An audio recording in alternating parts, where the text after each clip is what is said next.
everybody, and welcome to the third video in a series related to my lecture on April 7th. My apologies for the abrupt end of the previous video, but I accidentally hit escape, and rather than restart, I just posted that video on its own despite being 8 minutes. But I'll pick up where I left off in video 3 here.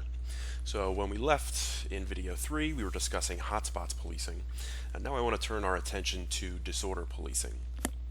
Now, disorder policing is also referred to as broken windows policing, and it's important to understand what the results of what I'll call disorder policing suggest, because there's a lot of misinformation out there, and very often disorder policing or broken windows policing is interpreted as being a way of cracking down on individual disorderly behaviors, but in fact the research evidence suggests that at least in terms of disorder policing goes, that's an ineffective way of addressing disorder and then crime.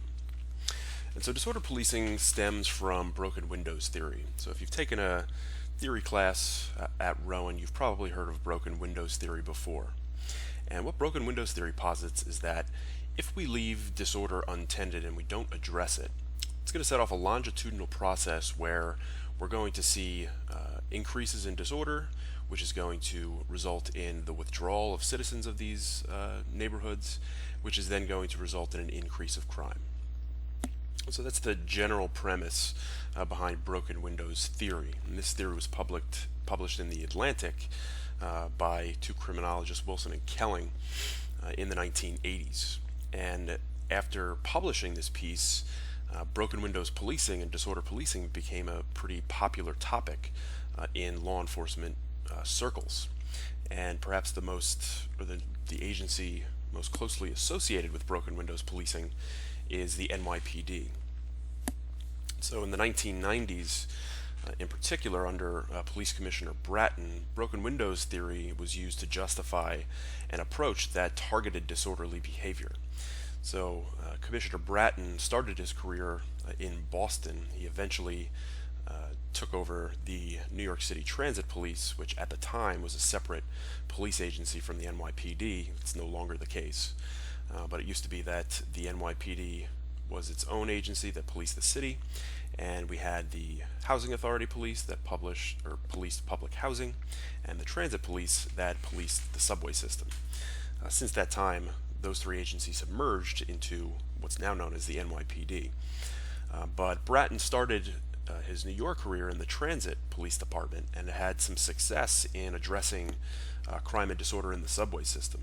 And so he eventually is brought on by Mayor Rudy Giuliani to lead the NYPD. And the NYPD started to take an approach that addressed these signs of disorder, things like turnstile jumping and squeegee men who would squeegee your car window when you were stopped at a light. And so this type of policing was justified based on this broken windows theory. And the goal is to address these signs of disorder to prevent and reduce crime from occurring. And now, as I said, there's important distinctions to make when we're talking about disorder policing. So overall, what we know is that in the most recent meta-analysis, and we're talking about 30 high-quality studies that involve experiments and quasi-experiments, disorder policing overall was associated with a modest and statistically significant reduction in crime. However, the aggressive enforcement of individual behavior was not found to be a way that was found to be successful in reducing crime. And this is what overwhelmingly took place in New York City beginning in the 1990s and into fairly recently, the 2000s.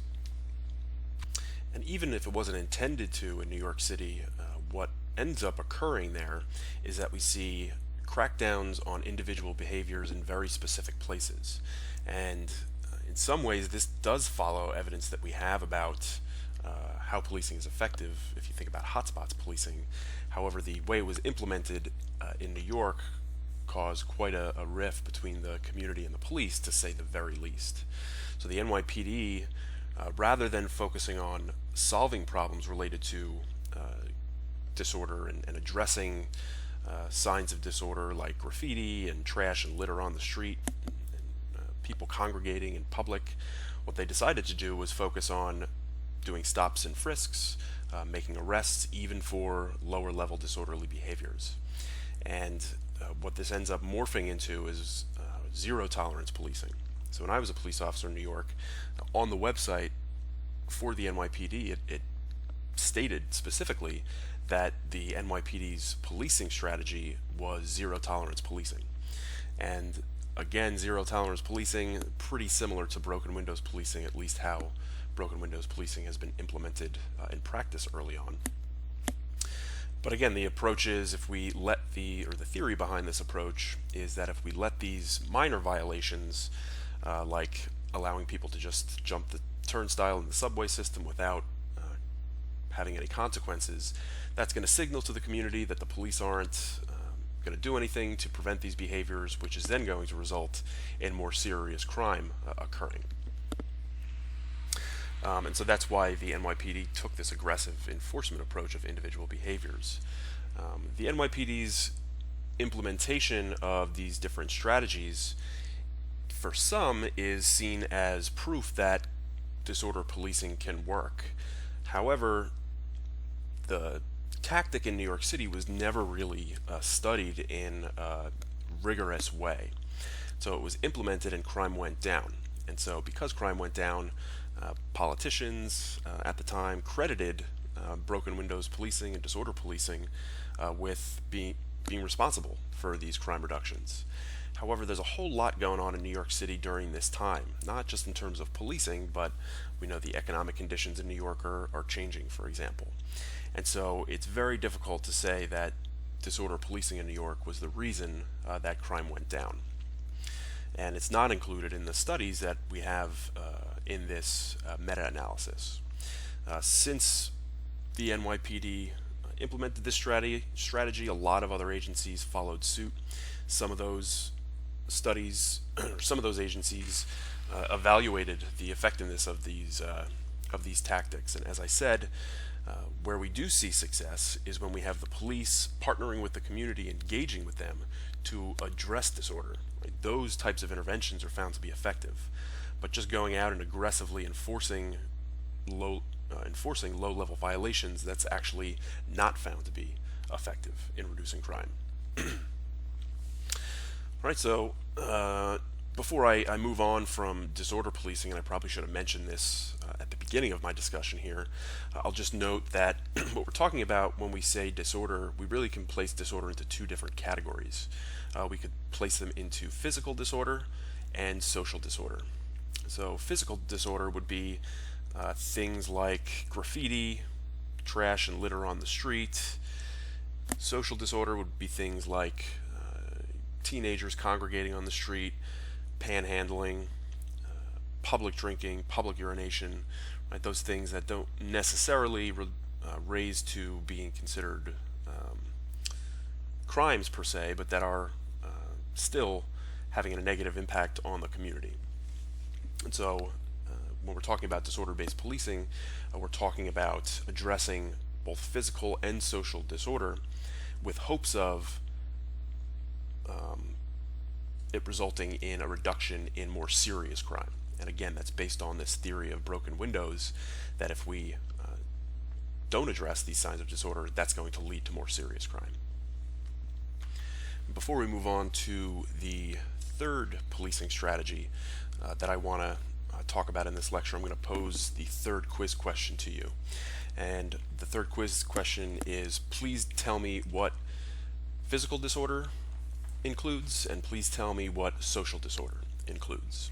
Okay, that'll be your third quiz question. Now what we'll do is we'll move on to the last strategy that I want to talk about in this lecture, and that is focused deterrence with some qualifications. Now, focused deterrence is most often associated with trying to address group or gang violence, although it has been applied to individuals as well. And so how this works is, the first step is identifying these groups or individuals who are engaged in a high volume of offending. So we know that as it relates to crime, we know that a minority of places contribute to the majority of crime problems. So those hotspots I discussed, we tend to find when we look across jurisdictions that very few places account for large portions of crime. And this is also true for individuals. We know through research that a small number of individuals are also responsible for high volumes of crime. So that's the kind of theory underlying focusing on these individuals and groups who are involved in the most offending. And so after these individuals are identified, what happens is there's a call-in. Usually these call-ins involve bringing these actual offenders into either a court or a community center and explaining that there are going to be consequences if they continue to engage in violence. So usually there's going to be both local and federal law enforcement agencies that are at these call-ins talking about the enforcement actions that are going to occur if they don't change their criminal behavior. There's also very often community groups or family members of victims of gang violence who come in and discuss the consequences of the behavior that these individuals are engaged in to them and their personal lives because they've lost family members. Right, so there's a whole lot that goes on to these, and there's been quite a bit of variation in terms of how call-ins are conducted and, generally speaking, how focused deterrence is conducted. But usually there's going to be a law enforcement component that involves police talking about the consequences of continued criminal behavior. Usually the courts, district attorney's office is going to be involved, and they're going to explain that there's going to be extra resources that are going to be committed to prosecuting these individuals if they continue their criminal behavior. And we also have these community groups. And now, in addition to explaining the consequences of the failure to alter criminal behavior, there's also a component that includes providing these individuals with resources if they're willing and if they want to leave a life of criminal behavior. So this is important. Right? It's important to point out that not only are there going to be enforcement actions, but there's also going to be an equal effort to help these individuals escape a lifestyle of crime. Right, so usually at the end of these meetings, the people involved are going to explain that if you don't change your criminal behavior, we are going to crack down on you and your group. So if anyone in your group is engaged in violence, we're going to come down on everybody in that group. And your assignment for this week is going to involve watching an actual call-in that I think is pretty powerful, because it's one thing for me to explain it, but actually watching a call-in I think does a better job of demonstrating to you what's involved here. So, and I'll talk about your assignment for this week in a later video. But in terms of the overall evidence of focused deterrence, we know that in the most recent meta-analysis, 19 of 24 tests of focused deterrence reported noteworthy crime control gains. So there were statistically significant reductions in violence as a result of focused deterrence. But some other things that you need to consider is that it's really difficult to pull out the underlying causal mechanisms that are resulting in these crime reductions. Because we see such variation in program scope and what's done and how it's implemented, it's difficult to say exactly how focused deterrence should occur. Another thing to consider is that this requires the ability to not only develop but also sustain interagency working groups, which we know from past experience is difficult to do, especially if we're talking about a change in administration. Oftentimes strategies and tactics in law enforcement are going to change when we have new political administrations taking over. Right, so that's focused deterrence. I've got less than a minute left here. But before I leave you, I'm going to pose a fourth quiz question to you. And that quiz question is, in the most recent meta-analysis, how many tests of focused deterrence reported noteworthy crime control gains?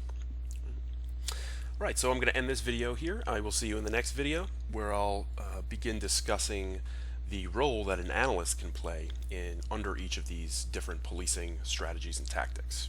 Right, so I will see you in that video.